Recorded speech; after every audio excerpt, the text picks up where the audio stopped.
Welcome to the People's Cloth. I'm Frau Fiber, and today I'm going to demonstrate for you how to make an incubated basket cooker using your old t-shirts. So incubated basket cooking is an ancient way of cooking where you heat your pot and you get it boiling, and then you place the pot and whatever you're cooking, like rice or potatoes, into the basket cooker and allow it to sit, and the heat from the pot and the incubation just cooks the remainder of the food.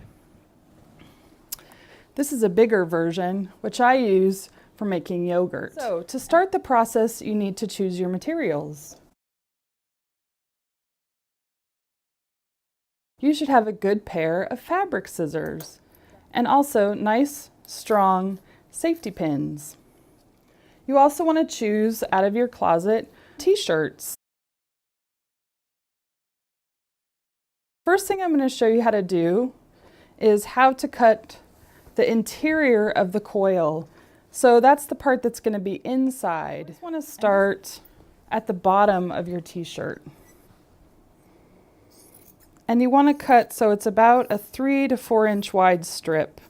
And you just keep going around and around. And you do that until you get to the armpits of the t-shirt. So I'm almost finished. And then I'm just going to cut right off the edge at a diagonal. Another very important step in making your yarn is to pull the t-shirt. And then because I'm going to use 2 thicknesses as my coil, I'm going to bring my ends together and then roll it into a ball and then set that aside. So when I make this yarn, the first thing you have to do is cut away the seam that's on the bottom. You want it to be about 1 inch wide. So I would do that all the way up to the armpit. I'm not going to do that right now because it's going to take a lot of time. So you would do the next step though when preparing your yarn, and that's to stretch. And then once again, coil it into a ball. And for demonstration purposes today, we're just going to make like a little coaster. With coil pots, you start at the center. So this is the internal that I'm going to wrap around. And I'm going to start wrapping about 3 inches from the end. And I'm wrapping right next to each other. I'm going to turn it and make like a little eye and continue wrapping. So I'm going to wrap about 2 inches. And then I'm going to start to turn the wrapping in on itself. And I have to attach my safety pin to the end. And then I use the safety pin kind of like a needle.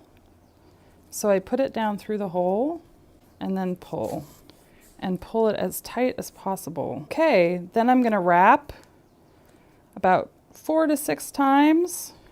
It depends on how thick your yarn is, but you want it to measure about 1/2 inch to 3/4 inch. And then I take the safety pin again and go down through the hole that was created there. Then I'm going to wrap again for another 1/2 inch. And as the pot begins to grow, instead of wrapping in the center, you start to wrap through each row, and you'll see that build as we go here. So wrapping, and you want to make sure that you're pulling this nice and tight. If you just kind of wrap loosely, it's not going to hold together very well. So you see my yarn is starting to run low now, and so if you wanted to, you could introduce a new color at this point. I'll just tie that on.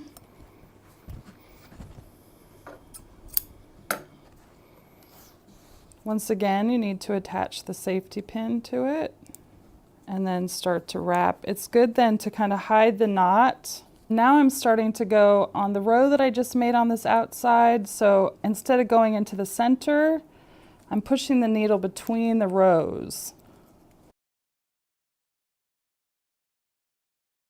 So I'm going to start to demo what would happen if I wanted to make a bowl.